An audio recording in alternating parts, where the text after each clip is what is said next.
Hey guys, what's up? Here with Onelife Lifestyle. Here with Cordell. Thanks for being on here, man. Of course. Got a few questions for you. Generally got 8 solid questions for you. Obviously your name's Cordell. How old are you? 34. 34. And how much do you weigh? Current weight right now is 218. 218. Mm-hmm. And your body fat percentage right now, do you think? Body fat this week is around 10% body fat. So it's pretty lean. Yeah. Mm-hmm. And what would you say your body fat kind of stays at throughout the year? Throughout the year, 15 to 10, depending on what's going on. If I'm making an effort to actually maintain a certain body fat percentage, it will be in the very low teens. If I'm kind of relaxing, holiday time, Thanksgiving, Christmas, it kind of fluctuates between 13 and 15. So 15 is kind of the cut. You won't go beyond that. Mm-hmm. Gotcha. And then how tall are you? 5'10" and a half. Okay, so you're pretty heavy for your height, and you stay very lean. Right. Give me a rundown on your background. Yeah. Background is athlete my whole entire life. My parents are military, so military background meaning active lifestyle. So I've always been active my entire life. As a young kid, we go through those phases where we get a little pudgy. Some of us, we go through our puberty, so that got me into working out. But maybe like around 5th or 6th grade, I started training. So as a child, I've been working out since I was in 5th, 6th grade, so I kind of had the active lifestyle my entire life, so therefore I've always been fit my entire life. I've always had goals with my physique in general. I always wanted to have nice calves and nice arms and nice abs. I've always started not competing to look a certain way, but just in general goals. Kids, they do their sit-ups, push-ups. Summertime, we try and get ready for the next school season. I'm not sure if you guys yourself at all, but usually kids want to look better the next year. They want to get their new hair, they want to get the new physique. But I've always been working out my entire life. I've always been a fan of Arnold, always been a fan of all those action heroes, Arnold Schwarzenegger, Rocky, especially all those people like that. So anyone with like physique and muscle. Anyone who's chiseled. Who were some of the guys you looked up to the most? The most actually was Bruce Lee. Oh, was it really? Before I knew how big he was not. Yeah, he's not very big, but he's super lean. He's super lean and agile, and that was the guy. Yeah. Really? That's interesting. Mm-hmm. And then from there, what else from your background? So you started lifting, and then where did that lead you? Yeah, that led me to bodybuilding. My mom was a powerlifter, her background. The competitive powerlifter? Yeah, back in like her heydays, college, and so before I was born, in other words, but she still has that lifestyle still, so she took me to the gym when I was little meaning 4th, 5th grade once again, and I started working out then. She put me into magazines, like she has magazines like Muscle and Fitness magazines. These days, you don't have the magazines, it's more of a social media, but they had Muscle and Fitness magazines, and that's when I started reading magazines. I started seeing bodybuilders who I looked up to regarding their physique, that is, and I wanted to maintain that physique, or at least get something like it, so I started working out. But more so the movies is what I would say has kind of gravitated me towards. I wanted to look a certain way, and usually when you're a kid, you want to just eat what you want to eat, and you want to play when you want to play, you want to do what you want to do. But I actually had more of like a strict mindset where I wanted to eat only certain foods because I'm following these magazines I'm going through. Gotcha. I'm looking at these diets as a kid who's not even 13 yet. Gotcha. And I started, it was more fun for me, and it still is fun for me. I think the main thing why I've maintained from 5th grade all the way till 34 is just because I enjoy doing it. Which is huge, right? Yeah, that's the key. When did you start competing? What got you into actually competing in bodybuilding? Yeah, competing was just, funny thing, they actually had, internet, this was maybe like middle school, they had a teen bodybuilder of the week online where you can enter your photos. Yep. And they, if you actually had the nice photos, so the nicest physique, they'd put you on the website for Teen Bodybuilder of the Week, where they give you a whole bio saying where you're from, what you do. They give you free supplements for the month as well. Yeah. So that was like everything as a kid, right? Yeah, it's like, come on, that's cool. You can kind of be in a spot. You can say, hey, I'm online, look me up, and you can see Teen Bodybuilder of the Week. So that got me into that because I started really wanting to do my due diligence with working out more, kind of learning more on what I need to eat, how I need to train, how often, and getting really more into it as I went more and more. But I was living in Japan, by the way, at the time too. So Okinawa, Japan. My parents being military, I was on a base, so there wasn't really anywhere to really compete. And plus, I was still a kid, so that Teen Bodybuilder of the Week was the main thing for me personally. That was the only thing you really had to compare yourself or compete. Yeah, exactly. Okay. Because you had all the kids. Every week you see a different kid. I can be that size. I can be that size, and I can get more shredded than that. So it was like an online bodybuilding. Gotcha. Kind of ordeal. And then when did you go from that to actually like standing on stage? Yeah, it wasn't until high school, which is still a young age. Junior high school, we went from Japan to California to Hawaii, in Hawaii, they had Mr. High School, which was a high school Okay. bodybuilding show. And that's when I did my very first show by myself. And How old were you? I was 16. Wow. So you're on stage at 16. That's crazy. 16. So yeah, once again, 16-year-olds aren't worried about eating sloppy and broccoli. And I was worried about surfing, cardio. and Yeah, they want cereal, they want McDonald's. Yeah, Burger King, I was eating cereal and surfing. You know, 2-minute noodles. Yeah, my mind just twisted. I'm like, I want to look the best. So you got focused early. Yeah, Gotcha. Exactly. And I think the main thing with me is just was fun for me. I want to say, when I think back, like, how could I do that as a kid and miss out on all the all the pleasures and all the fun things that kids were doing at that age? And I was bringing my lunch to school, and it was literally broccoli and chicken and which fish, is absolutely people are like, unheard of. who's this guy? And then bodybuilding and competing then brought you into personal training and supplements. Yeah, the personal training more so got in, I got involved with that just to kind of better myself. So I became certified to be a trainer when I was in high school still. I took the test. Okay. Yeah, I took that my senior year of high school, and I got certified to be a trainer for myself. But I ended up using it for others too, because I like teaching as well. So you learn information that you applied on yourself, Yeah. and you're like, hey, I can help other people. Right. And that's how that led to getting Same paid time. for it. Exactly. Same Gotcha. time, yeah. And like you said, that spun off to supplements as well. After high school, I went and I competed on a collegiate level for bodybuilding, and I started working at GNC. Of course, that's the usual stepping stone for athletes. That was the first athletes. supplement shop you worked at, was it? Okay. GNC, yeah. And that's, Did you learn a lot by working there? I did. Was it more being around the staff? Was it more being around? It was more so the supplements, because Okay. I like to nerd out with supplements.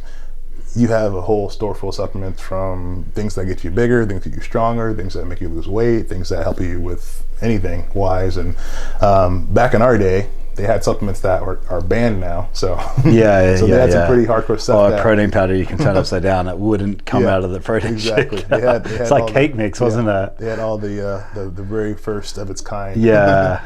Stuff that did really well and maybe didn't taste the best but worked the best, and so it was good times. Is there anything else that as lifting that has taken you as far as you've done personal training, you're managing a supplement store now, you've worked in supplements for years. Right, yeah. Is there anything else you've done in the fitness industry?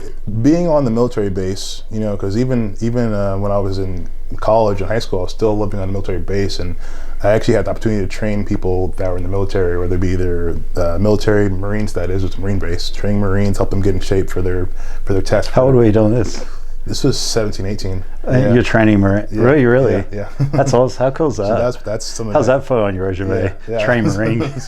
That's cool. And you kicked their butts, obviously. You would have had to, right? Helped them with their nutrition. Got them to the store, got their vitamins and minerals, got their protein down, and then got their regimen for working out. Because a lot of people who are in the military, they need to lose weight. Of course, it's an active lifestyle, so a lot of them don't know direction-wise. They'll either overdo it or underdo it. So I help them get obtainable for that. And the physique I had currently, it was something that they could follow and trust.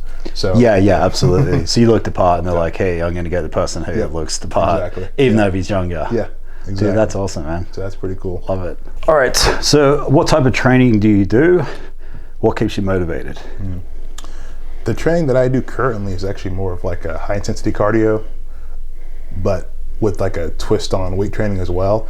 And the thing about it now is you can probably relate, if you enjoy working out, you enjoy bodybuilding, you enjoy the lifestyle, but it may not revolve around you anymore because you have a life, you have kids, you have family to take care of, things to adhere to that aren't really in the gym. So the way I train now is more so a 3 days a week.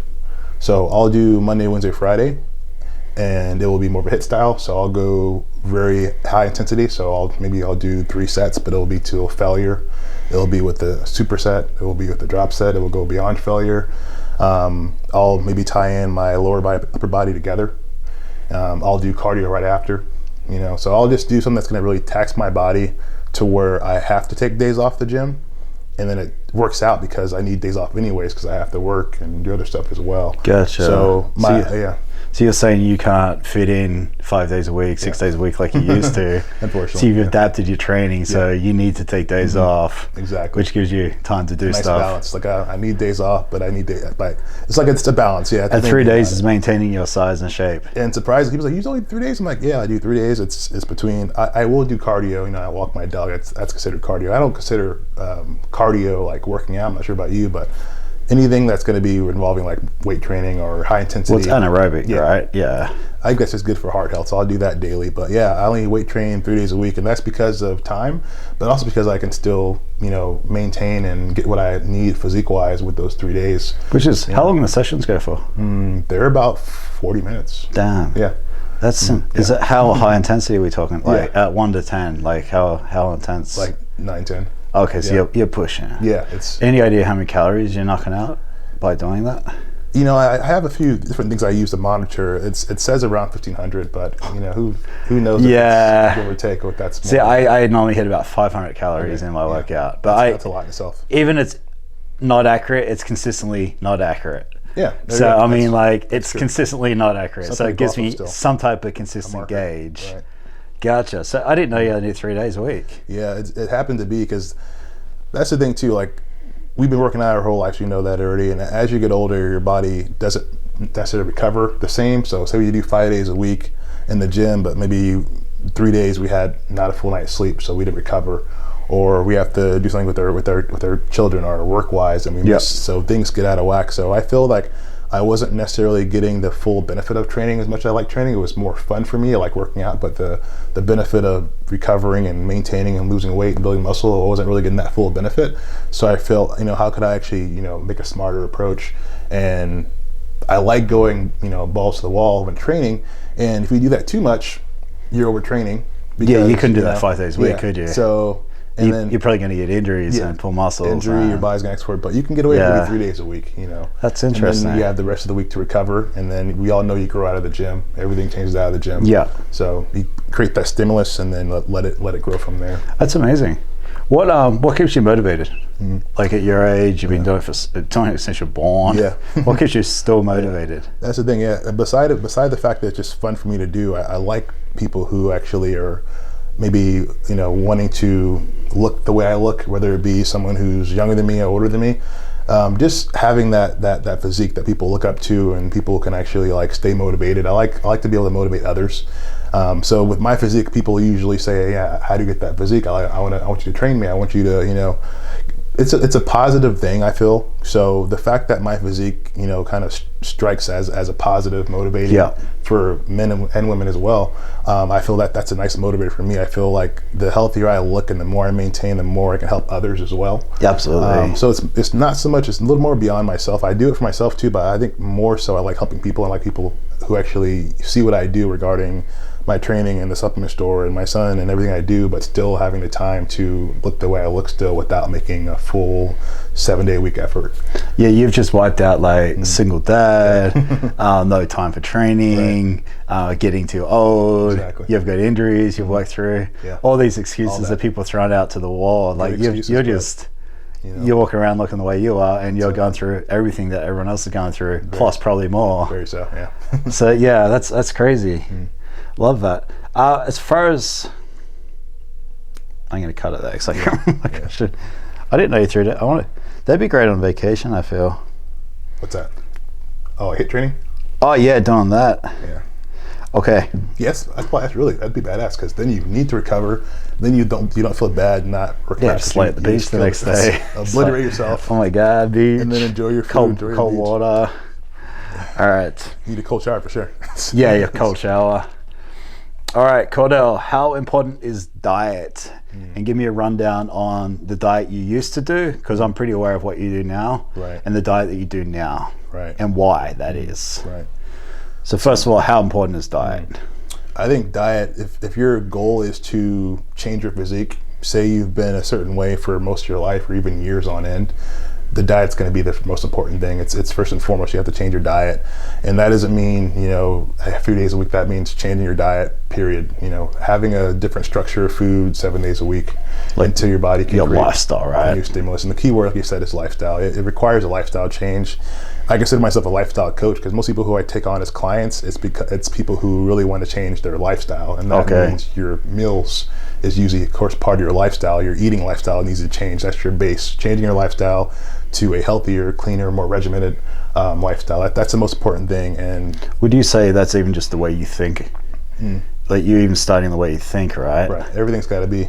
Like you're kind of starting right here. Like I'm thinking differently. My life is now different. I'm now acting different on my life, opposed to this. Like it seems like you're saying it's not a quick fix at all. Yeah, it's people think it is still. They want that miracle pill, miracle diet, and they're gonna always think that that's short-minded. And it's unfortunate, but they will find out eventually that hey, this is what I have to do.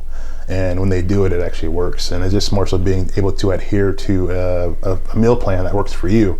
Most people will, look at you and they'll want to do what you're doing, and you might be do something that's really strict compared to what they're doing, and they'll end up crashing and burning because it's too much for them. So absolutely, it's just finding out what's the best lifestyle start for them, and then from there, maybe getting more strict from there. Progressing, getting something consistent, right? Keyword. No matter what it is, it could just be cutting out soda. That's honestly consistently cutting out soda, and then progressing from there. Whereas you probably don't drink soda for the last. Yeah, it's empty calories, but that's the thing.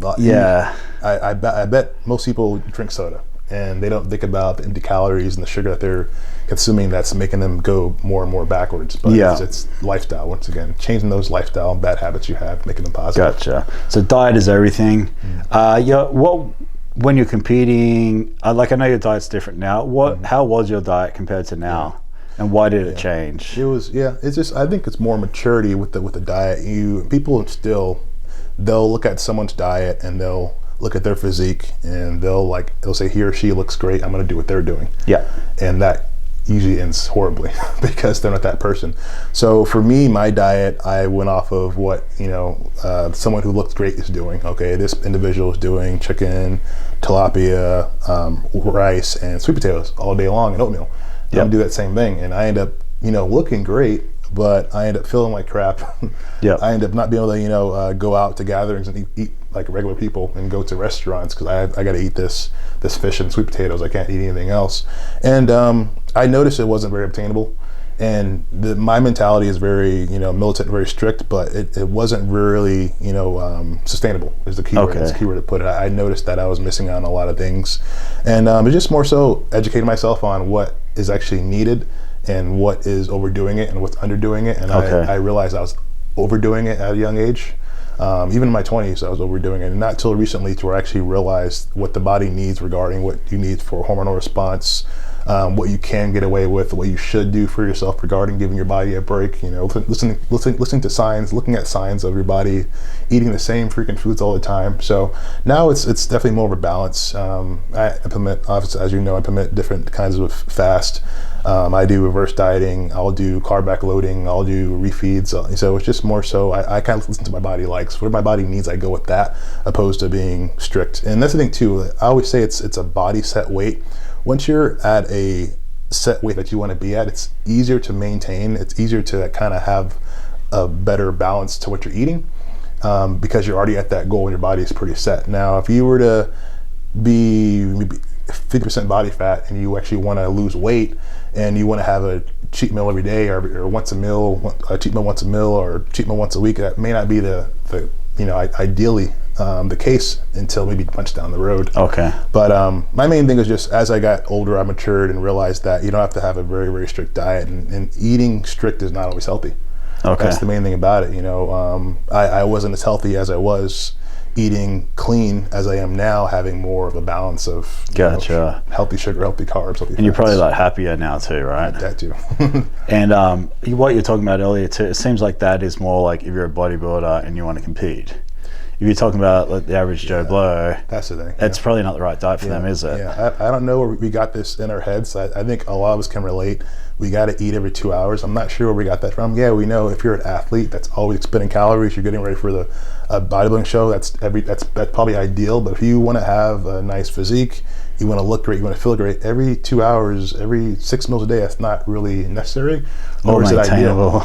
Or maintainable. I got things to do, right? Yeah, I'm like people think I got to do that. I'm like, and then when they hear myself or maybe even yourself say, no, I had like 1 meal today. And then they kind of scratch their head, and then it's just eye-opening. Fasting, talk to me about fasting. Like why do you do it now, and why does it work for you? It works for me because it's definitely something that I can actually implement and revolve around my lifestyle, because usually with food and dieting, you have to have your food revolve around your life, opposed to your life revolving around your food. 100%, right? And people don't think that's the case, but you can with when you're fasting, you can eat whatever you want to eat, but you can have it to where you choose the time. Yeah. And it's not necessarily a diet. I consider that even a lifestyle. If you want to fast, people don't realize that they might fast without realizing, okay, I get up in the morning, I have my coffee, I'm at work all day long, and I come up and have a huge meal. What were you doing? You were staying without food. And then when you say you need to fast, that's healthy at all. Like, well, you're actually doing that the entire time. What do you mean? You had coffee in the morning, it was black, right? Yeah. And then you didn't eat for 12 hours. Yeah. Yeah. You fasted for 12 hours. And your size, you're as lean as you are, you fast like close to every day, right? Right. Yep. At least 5 days a week. Yeah. And you feel better than you have. Yep. That's the thing too. You can eat all those meals if you have to, but if you don't have a choice, if it's optional, that is, being full all the time and always being stuffed all the time and always eating all the time, it's time consuming. It's a lot of stress on our body. When we eat food, we stress out as well. So giving your body a break to reset and detox and just kind of give your body a rest in general is healthy in general. We're going to notice we're going to have less cortisol, so we're going to hold less water, we're going to feel better, we're going to look better. And then the main thing about it too is just less stress. We're not having to worry about eating as much. Now, if you love eating, then different story, but a lot of us are on the go to where we want to be able to eat when we need to. And with fasting, it can be more so eat when you need to. Gotcha. So you're saying there's another way. Yeah. There's that way that works, but there's also other ways to do it too, right? Yeah. Gotcha. All right. So have you ever lost your motivation? And like, why did you lose motivation, and how did you get it back? Yeah. I can't really say I have, but if I would maybe say a time where I maybe fell off the wagon was when I got injured. Okay. That's when I think we all can say. I think there's at least a few times where any of us, whether it be top elite athletes, have fallen off, and that can be from having losses or injuries. In my case, it was an injury. I injured my shoulder. Yep. Pretty badly to where I couldn't work out at all. And it became discouraging to where working out wasn't fun anymore. And hey man, I've been there. You want to go to the gym and you don't drink because everything hurts. Yeah, it's like, now what I do? Well, there's all you can eat sushi over there. I'm like, I guess I can. Yeah, I've been there, and it sucks, doesn't it? It does, and most people out there have had some type of injury, haven't they? That's the thing about it. And maybe that's a good reason why a lot of people stop training too. And it's an honest, not necessarily your fault when you get hurt, and it's definitely a bummer. But you have to kind of figure a way to get back. Some people never get cleared or never fix their injury, and that is their downfall. That they become out of shape to where they become sick, to where they become diabetics or have heart disease, and you never think they worked out a day in their life because they look so horrible. And they're eating worse, inflammation's gone up, that injury's getting worse. So it's like this vicious cycle. It can go spiral down or spiral up, can't it? Right. Mm-hmm. So that's my thing. Is I still have.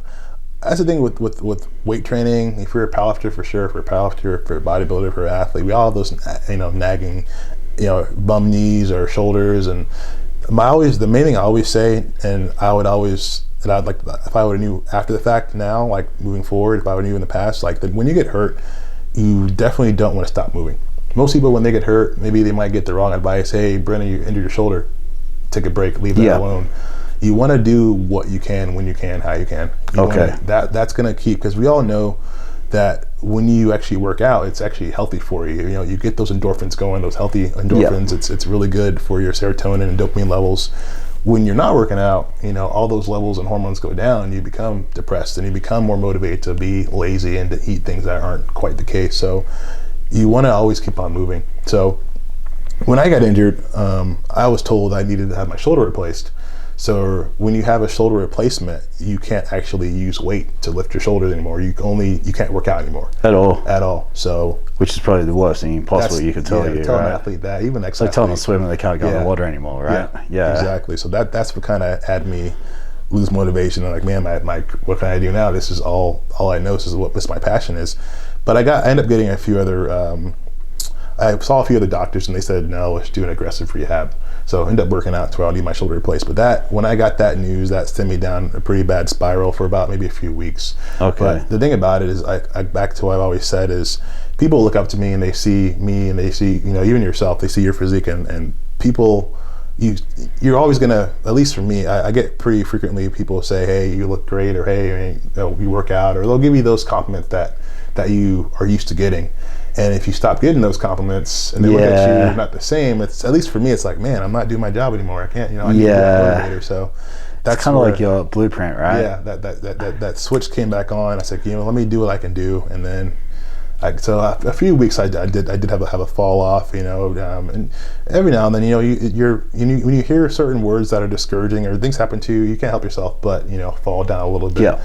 But the main thing about it is getting back up. A lot of people fall and they never get back up. They just fall and they have those major issues to where they look like they never worked out a day in their life, and they're making things even worse, like you said before, having shoulder inflammation and then eating things that cause more inflammation. Your whole body's inflamed, and now you're having to really backtrack. And then if it's a knee or something, then you carry more weight on that knee, and it's it's bad news. It's a bummer. Gotcha. Okay, so you have lost motivation generally from like injuries, right? But you just found a way. You just made it important enough to find a way around it, right? Yeah. It's, I think for all human, we have those. It happens to us, but for me. It was temporary, but for me, I had to kind of remember why I was doing it. What was my reason and how. And think about it too. I always like to say all the time. Someone always has it worse than you do. Someone doesn't have a whole arm. Yeah.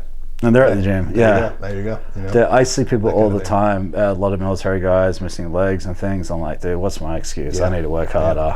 This guy the other day, no legs, shredded. I'm like, dude, he's so motivational. No excuse. I don't love seeing that, but I love seeing that, if you know what I mean. Exactly. It's very motivating. Exactly. I get you. Gives you real good perspective. All right, what's your opinion on cardio? And do you do it? And how important is it when it comes to weight loss for real? Most people who are trying to lose weight, they think cardio is the most important thing. They really do, don't they? They can burn off their burgers and fries and everything they eat. And it's literally just, to me, it's literally a nice way to shuttle nutrients to the muscle. It's a nice way to give you more heart health. It's a nice way to just be more anaerobic activity. Yeah. It's more so eating, as we both know, being in a deficit. We both know that you do burn more calories when you're weight training than when you're doing cardio. Yeah. It's more effective too if you're adding on more muscle tissue to your physique. You're going to be more anabolic, which is going to allow you to grow and burn more body fat. Burn more calories, well. Just functioning, right? So, I think most people would understand that. You and I just sitting here now, whoever's got the most amount of muscle is burning the most amount of calories. Correct. Just functioning. That's why some of those big bodybuilders don't do a lot of cardio because their body does it for them. They're a big thermogenic fat burning machine. Yeah, fat burning machine, like 280 pound fat burning machines. Correct. Yep. Yeah. Gotcha. So you're doing it more for heart health and. Yeah, I think. So you're not against it. You're just saying that don't rely on cardio for weight loss. Use it for a tool for your overall health. As weird as that sounds, some people think, cardio, weight loss. I gotta do my fasted cardio for weight loss. It depends on what your goal is and what you're doing it for. If you're using it as a tool, meaning you have your diet and set that's at a deficit for weight loss, and you're training with the weights and you're doing cardio to benefit all that, but don't think that cardio is going to be the main thing you're going to do to lose the weight. I have got clients that are actually marathon runners, and they run miles obviously on the daily basis, like 10, 20, 30 miles sometimes, and they're still out of shape. Their labs are still skewed. Some of them are still diabetic still. So it's we know why. It's the food. Okay. Their diet's not necessarily on point yet. So once we changed their diet, then they noticed the weight came off, and they noticed that their numbers changed better for health markers. That was as well. So let me just make that clear. What you're saying. You're saying that diet is the most important thing, and cardio being the least important thing when it comes to weight loss. Correct? Unfortunately, that's the case. That's what you're saying, isn't it? Which pretty much goes against what most people out there think. Precisely. And then you're saying weight training is kind of a bonus on top of your diet, and then cardio is a bonus on top of that. Right. That's what you're saying, correct? Yeah, I would definitely say the diet, if you had to choose the three, that priority, having the structured meals, having a structured weight training regimen, whether it be, even if it's body calisthenics, body weight, I would still focus on that over cardio.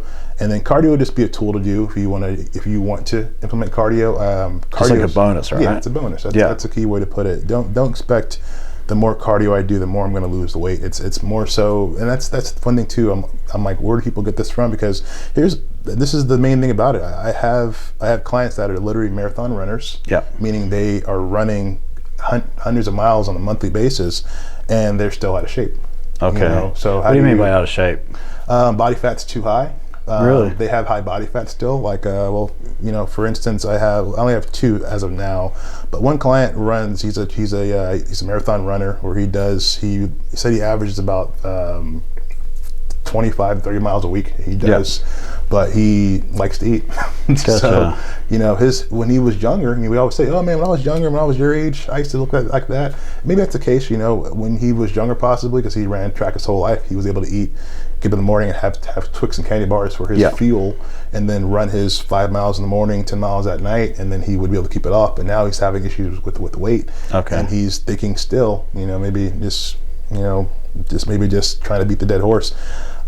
He's thinking that he can still do a lot of cardio to get the weight off, but we're seeing on the InBody and the DEXA scan that his body fat's still so high. I'm like, how is your body fat so high when you're literally running 20 plus miles a week? You know? And cardio is supposed to be the king of fat burning, king of weight loss. Yeah. And here we are, you know. So his diet's not good. So the main thing about it is eating. And here's the thing about it: he's got to be burning, you know, thousands of calories a day if he's doing that many miles, and he's obviously.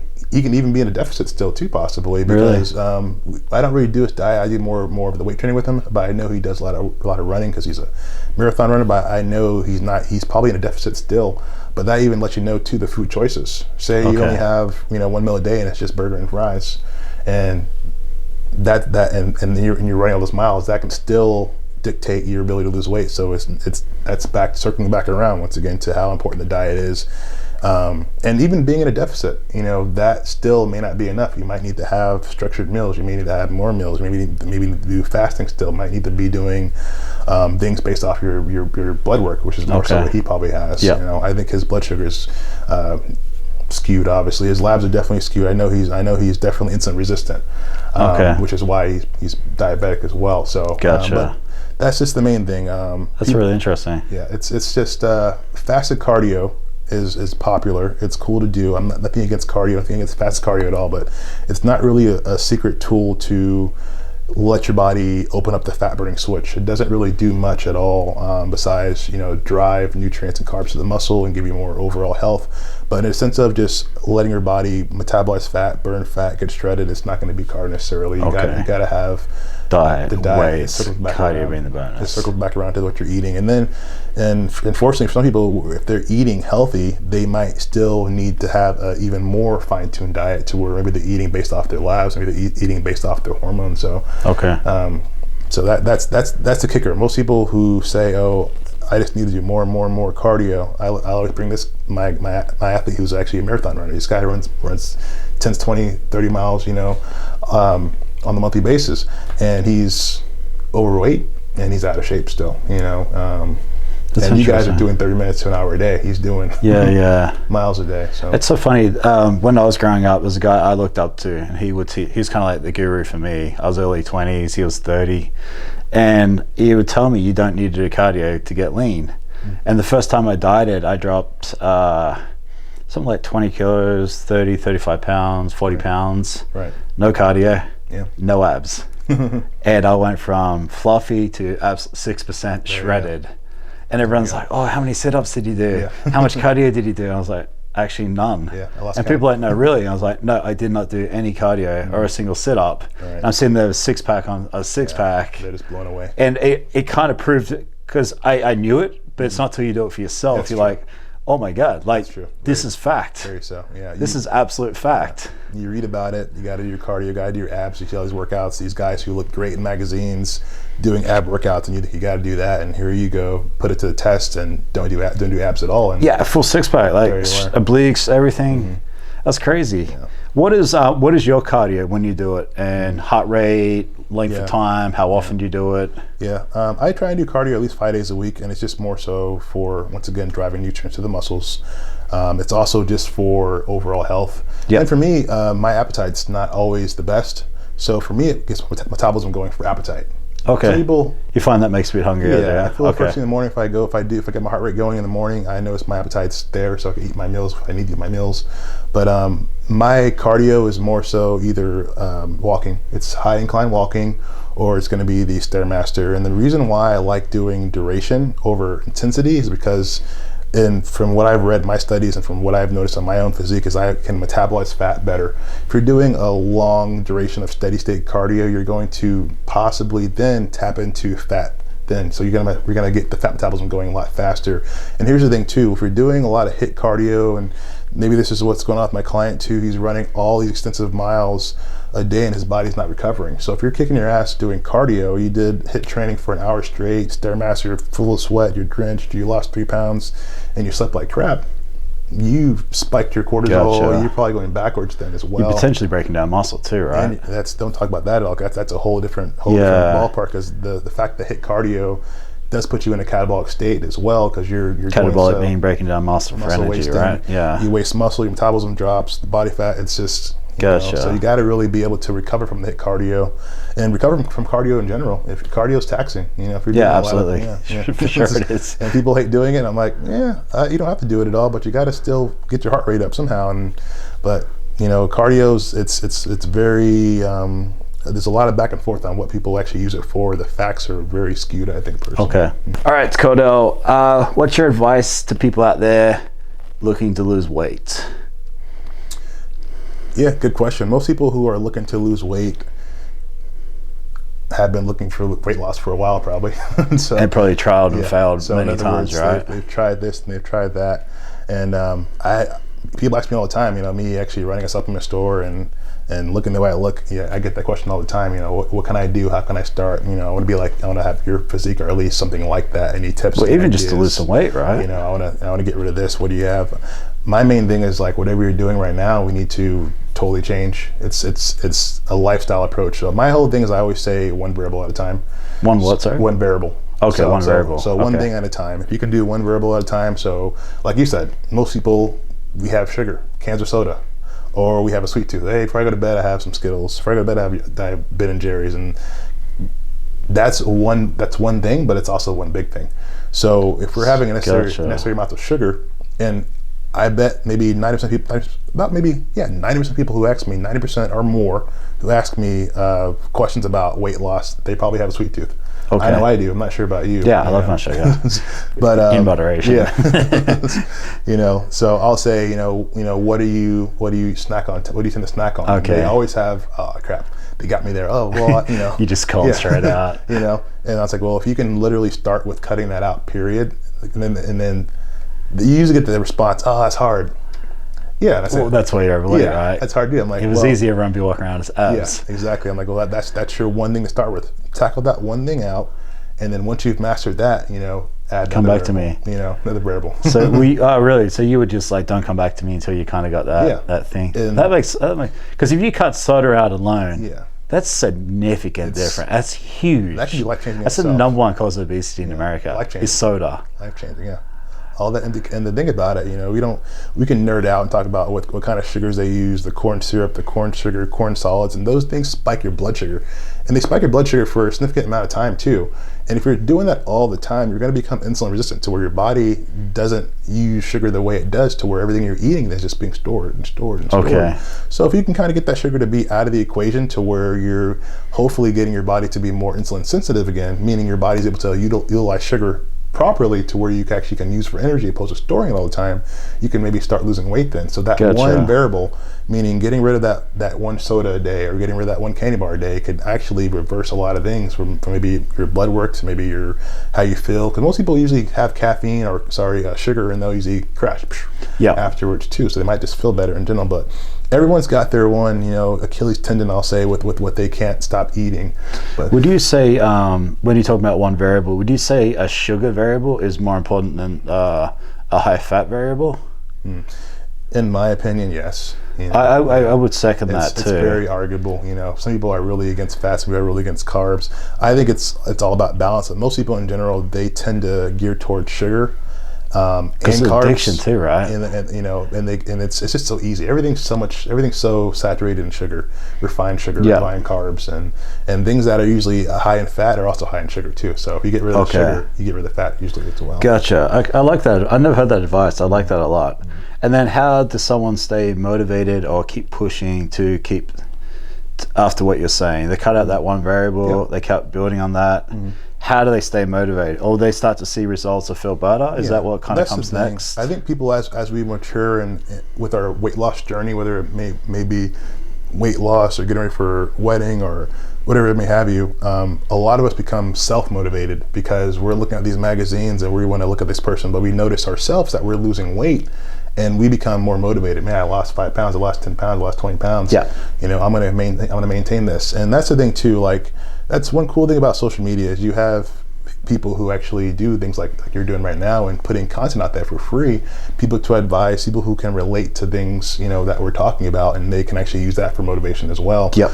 But the main thing about it is I like people to try and find that self-motivation because a lot of people will get a gym partner, for instance, and they'll work out together. The gym partner will maybe leave or fall off, and then they'll fall off. Yep. And you know, I literally made a video today talking about the same thing. Oh, okay, so there you go. So yeah, I 100% agree. It's a thing. Yeah, if you wait for someone to hold your hand to go to the gym, you never go. You need to be self-motivated, like you just said. Couples too. Oh, my boyfriend's going with me, my girlfriend. Like, you got to still go yourself, and then if you guys go, but make sure you're always going yourself. You got to. I love the fact you said that. You know, that's amazing. It's key. And then when someone comes up and recognizes you have lost weight, it's a great feeling, isn't it? Yeah. That's a really nice feeling. Exactly. Compliments are good. Yeah, it's a really nice feeling because you don't expect it. You're not looking for it. You're self-motivated. You focus on yourself. And someone's like, "Have you lost weight?" I'm like, "Actually, I have."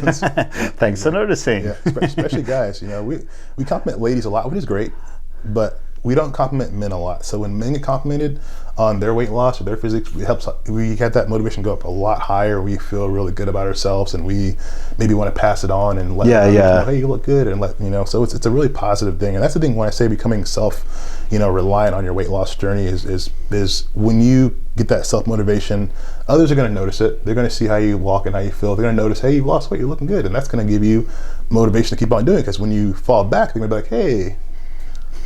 What happened? Yeah. You know, I'm not going to give you a compliment this time. Accountability's coming. You kind of that's the key word too. Accountability. It's like that. You know, and you're becoming like a fitness leader yourself. You know, in the community when you're losing weight and I see you at the gym all the time working out. You've lost quite a bit of weight and you're here all the time. Man, that's great. You're motivating me. And then okay. I'm motivating somebody. I can't stop now. Yeah. No, I like that. I like that a lot. So that's a key thing, I think. So do you know the top 3 killers in this country are all diet related, which is diabetes, heart disease, and a lot of form of cancers. Mm-hmm. Why is this, and how do we change it, in your opinion? Man, I know it's a pretty big question. Yeah. It's like there's so many different ways you can kind of answer that question, but it circles back around to what we're talking about would be more so what we're eating. You know, it's a lot of it's too. You know, we grew up how we grew up. A lot of us grew up eating, you know, what we see on TV. Things that are full with saturated foods, fatty foods, fried foods, and those are going to leading to disease, of course, too, as well.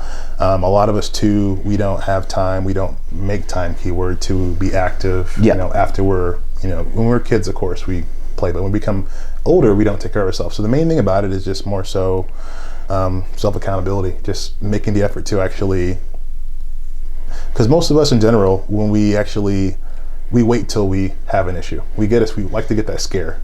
And most people, mild heart attack, you know, pre-diabetic, pre-diabetic, you know, doctor says, hey, you're close to being obese, you know, hey, your arteries 3 kilometers blocked. Scare, you know? Or it gets to the point where, hey, you know, you had a heart attack, hey, you had a stroke, you know. So, if you're lucky to have one, you survive, right? You're right about that. Definitely right about that. So I think it's just I don't want to say brainwashed, but a lot of us we're really brainwashed in the sense of we like to just, and we can say like food's a drug. I think food's a drug. Food can be an addiction. A lot of us like it's the biggest addiction. Addictions. That's one thing too. If I had to choose between getting rid of one thing, if I had to get rid of sugar, if I had to get rid of fat, you know, I would always say sugar. Sugar's so addicting. You know, at a young age, you give kids their first soda, you give kids their first ice cream cone, their first candy, and they get that. No kid pushes away, right? They're gonna. What is it? It's more addictive than cocaine, isn't it? Unfortunately, yeah. It's wild as it sounds. So, and it's the one drug which is encouraged in society. Yeah. It's pushed upon. There's no blockage on the media, and it's wild. Our bodies take it in like a drug. We don't have any kind of like, oh, I'm so full. Now, when you have things like protein and things like fats, your body's like, you have that satiety mechanism where you get full. But sugar, your body's like, give me more, give me more, Yeah. give me more. And I can relate because that's how I am. Yeah, yeah, absolutely. You know, I can, if I wanted to, which I wouldn't do, I can have a whole Slurpee, like a whole big Slurpee, and have another one, have another one, have another one, because it's just something that you can constantly eat. And that's back with soda. People have a can of soda with every meal, and they don't think anything. Yeah. It's just that, you know, repetitive that I've, as a kid I had soda, as an adult I have soda, my kids have soda. It's one of those things where it's just that addiction that you have. And what do we see? It's encouraged in the movie theaters. It's encouraged when we go out to restaurants. It's encouraged at the grocery stores. Everything's full of sugar, and the marketing is key as well. As well, the way things are marketed, and then they also like to push the fact that it's too expensive to be healthy. And I tell my clients all the time, that is marketed like that, isn't it? And everybody says that too. Yeah. And I know from personal experience, it's not. Yeah, you got to you know, do your own due diligence regarding actually looking at things that are healthy, you know, in a sense of how the price is compared to this price. It's not a big difference at all. Yeah. You know, especially if you're actually, you know, doing things that are like non-sugar based, if you're actually doing like water opposed to sodas, and if you're even juices as well, there's things you can do. The main thing about it is just it's marketing. A lot of us, we follow what we actually hear. We don't do our own research. We don't do our critical own diligence. think for yourself, right? Well, who wants to do that? Who wants to think on their own? We want to have someone just spoon feed us everything. Most of us are sheep and just follow. And then when we get, you know, not to talk bad about anybody, because that's just how things are ran. It's a big business. We know that already. But it's unfortunate that it takes us to have a major scare or a major death in the family from someone or a family or a friend for us to really, you know, take serious action, take a break and kind of see what's really going on and fix things. So do you know how often someone dies from a heart attack in America? Probably every few minutes, right? 39 seconds. No, less than a minute. That's insane, right? That's wild. How scary is that? That's unreal. That's so scary. I wonder who knows that. That's what I'm getting at. I mean, I feel like most people don't know that. Yeah, that's so scary. And we know where it's from. It's we do a 30-minute podcast. That's 30 people have died. Unreal. That's crazy. All right, so you're saying take accountability, be an adult, and take action before it takes action on you, correct? That's key. Because it is coming. It's inevitable. Yeah, better said than done. That's the key thing. That's the cool thing about, you know, people like yourself, is you have these outlets where you can actually give content for free, because people like to use the excuse of too expensive, no time, I can't do it myself, to where you can get that you know, education to help yourself before things get out of hand. In your opinion, what is key to longevity? And what does someone do? How does somebody live a long, fulfilling, healthy life, in your opinion? Yeah, I would just say treat your body like it's the only one you have. A lot of us. It's funny how simple that is, but when you actually stop and think about it, you're like, yeah. A lot of us. I don't think most people realize that, do they? All, you know, and at a young age, I could see that. But a lot of us get older, and we still aren't thinking like that. Yeah, you know, we're just. And it's not necessarily always our fault. A lot of us, you know, we have issues with, you know, deaths in the family, issues with work. We have this pandemic going on right now still as well. So the main thing about it is, you know, anti-aging, like we're talking about right now, is a lot of things age us, like stress and diet and not working out and not getting proper sleep. So if we can, once again, my keyword, I always say, use one variable. You know, what am I doing that's not really healthy for my body, that's more detrimental? I'm not sleeping very well, you know. Oh, gotcha. And my big thing is sleep. That's anti-aging. To me, that's a powerhouse for anti-aging, for weight loss, for better mood, for better blood sugar, for the better energy, is getting recovery, mindset, concentration. Yeah, if you don't get that reset button at night. So rather than talking about cutting out a sugar thing, now you're talking about one variable to benefit your health. Yeah. Is that fasting? Is that diet? Is that sleep? Is that exercise? I like that, because one thing doesn't sound like a lot. One thing seems achievable, doesn't it? Precise, especially with you tell me to do 10 things, I'm going to tell you to get lost. Like too much. Yeah. Okay. Yeah. So what is that one thing that you would think, when it comes to longevity, you think is the most important thing that someone should be focused on? Yeah. And here's the thing too. I think, I'm not sure what you think about it. I haven't looked it up at all, but I think most people, it comes to how eating the wrong foods and getting proper sleep. I think most people typically try and strive for proper sleep, and they can't necessarily grasp the idea of eating healthy regarding getting rid of that sweet tooth and getting a handle on what they shouldn't be eating. And we all know, well, we don't all know, you and I know how detrimental sugar is on the body, how it ages us and how it causes so much inflammation, which can lead to cancer and disease. Yeah. So basically every disease that comes is from inflammation, from sugar, correct? Yeah, and of course we don't mean like fruit, we mean, you know, people actually eat candy and even juices too. You know, the way juices are made, or we can talk about that all day long. The juices are just literally heated up. All the nutrients just get cooked out of it. There's no fiber. There's nothing to help you deliver to your bloodstream without spiking blood sugar. But sugar in general, you know, we'll say people in general know when I say sugar, if we don't mean like oranges and apples, we mean like juices and things that are like, you know, corn syrups, corn sugars, corn solids. Those things are aging us dramatically, and they're causing more health issues, which is causing more aging as well. And at a young age, when you're constantly giving your kids, you know, sugar and juices and candies, that's doing the same thing to them as well. And we're having a lot of issues with kids who are pre-diabetic and having heart issues too at young ages. Unfortunately, it's maybe not that well known or prevalent at all, but it exists. Families who deal with it. There's a couple stats out there, and is like my daughter's 8, your son's 9, correct? Yeah. They're saying that this generation is the first generation who aren't going to outlive the parents. No way. Because the diet is so bad and the sedentary type lifestyle, they're actually going to die before you and I do, which is so crazy. Yeah, that unreal. boggles my mind. There's another stat is that average child consumes their body weight in sugar per year. My daughter weighs 49.5 pounds. Yeah. That's her eating a 49 bag of sugar every year. You divide that by 365 days. Yeah. That's crazy. And I see what she goes to pick up, and I can see how that can happen. Right. And there's one more stat is 1 out of 3 kids by the age of 20 will have diabetes by the time they're 20. Yeah. So your child in 10 years time full-blown diabetes could have diabetes. How scary are they? Yeah, full-blown diabetes. And what's it all from? It's all from diet. Yeah, and the marketing, the encouragement, and the fact it's so hard to find healthy food these days, and it's more expensive, and everything you've just said. Yeah. So I always say you're gonna pay for it one way or another, you know, and it's corny to say that you'll pay for it with your medical bills or pay for it now, but you don't have to pay for it either way. If you actually do your due diligence, you can figure out that you're not paying for it at all. You just need to actually expand your mind and get more educated on actually what's around. And a lot of things that are healthy for us, it's not as easy to get research on opposed to things that are not good for you. Those are more pushed in our faces. We know that. Yeah, absolutely. And you have to kind of you know need through the things that are actually not as good for us, and it just takes an effort. You know. Yeah. And a lot of us actually are taking efforts now. There are outlets now that have direction for those who want to make the choice, and it makes it easy for them. But once again, you still have to make that choice. Still, you have to make an attempt. Okay. Still needed. Got it. Yeah. Cool, dude. Thank you so much for your time, man.